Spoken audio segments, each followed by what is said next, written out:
اگر آپ سے پوچھا جائے کہ پاکستان میں سب سے زیادہ کالا دھن کس سیکٹر میں چھپا ہے تو شاید آپ کے ذہن میں آئے گا اسمگلنگ، کرپشن یا بیرون ملک اکاؤنٹس، لیکن حقیقت یہ نہیں ہے۔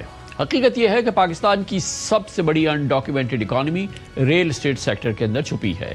وہی ریل اسٹیٹ سیکٹر جہاں files, plots, housing societies, commercial plaza, یہ اربوں نہیں کھربوں روپے کا سرمایہ یہاں گھوم رہا ہے، لیکن ریاست کے ریکارڈ میں اس کی اصل قیمت کچھ اور لکھی ہوتی ہے۔ مثال کے طور پہ آج کراچی کے فیز 8 میں ایک اچھے کمرشل پلاٹ کی سرکاری قیمت 6 کروڑ روپے، مارکیٹ قیمت 40 سے 50 کروڑ روپے ہے۔ اسی طرح ایک ریزیڈنشل پلاٹ کی سرکاری قیمت 4 سے 5 کروڑ، جبکہ مارکیٹ پرائس 30 سے 40 کروڑ کے درمیان ہے، جو کہ اس کی اصلی پرائس ہے۔ کراچی کے سی فرنٹ پر ایک معروف پروجیکٹ میں ایک بڑے اپارٹمنٹ کی سرکاری قیمت 10 کروڑ، مارکیٹ پرائس 30 کروڑ ہے۔ یاد رہے کہ یہ مثال صرف کراچی کے کسی ایک علاقے کی نہیں، بلکہ پاکستان کے ہر بڑے شہر کے کلیدی کمرشل اور ریزیڈنشل ایریاز کی ہے۔ دراصل پاکستان میں پراپرٹی صرف زمین نہیں رہی، یہ کالے دھن کی پارکنگ لاٹ ہے۔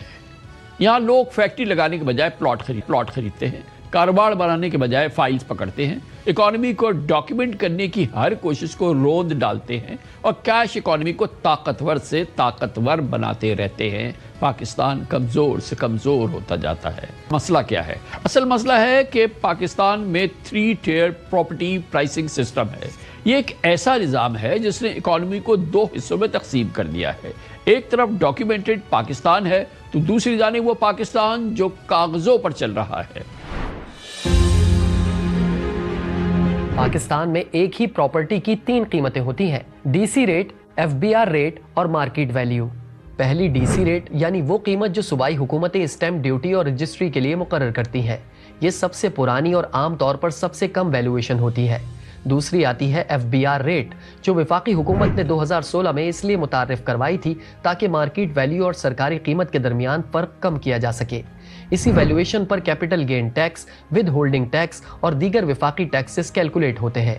اور پھر آتی ہے تیسری اور اصل چیز، مارکیٹ ویلیو، یعنی وہ رقم جو حقیقت میں بائر اور سیلر کے درمیان طے ہوتی ہے۔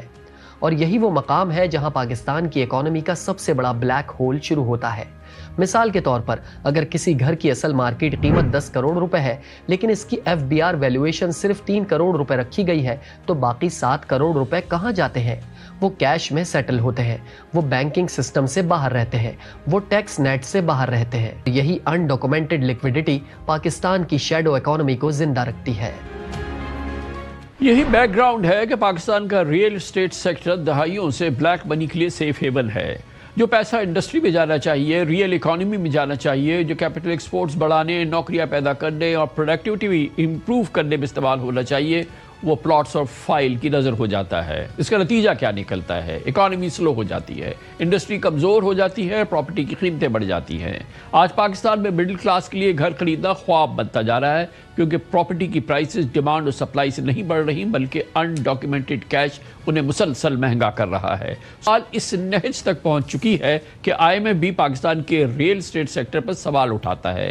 مئی 2026 میں آئی ایم ایف نے کہا کہ پاکستان میں مشکوک پراپرٹی لین دین کی رپورٹنگ تسلی بخش نہیں۔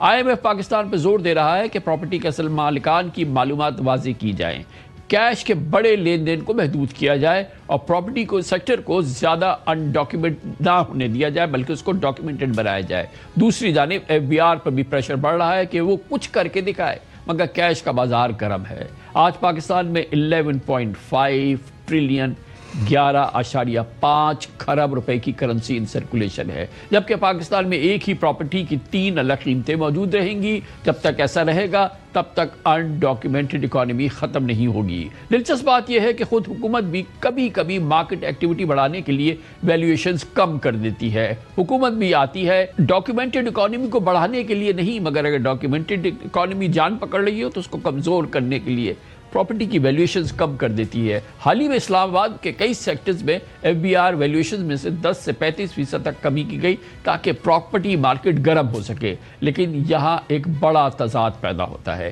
ایک طرف ریاست کہتی ہے کہ ڈاکیومنٹیشن بڑھاؤ اور دوسری جانب ویلیویشنز کم کر کے مارکیٹ کو گرم کرنا چاہتی ہے۔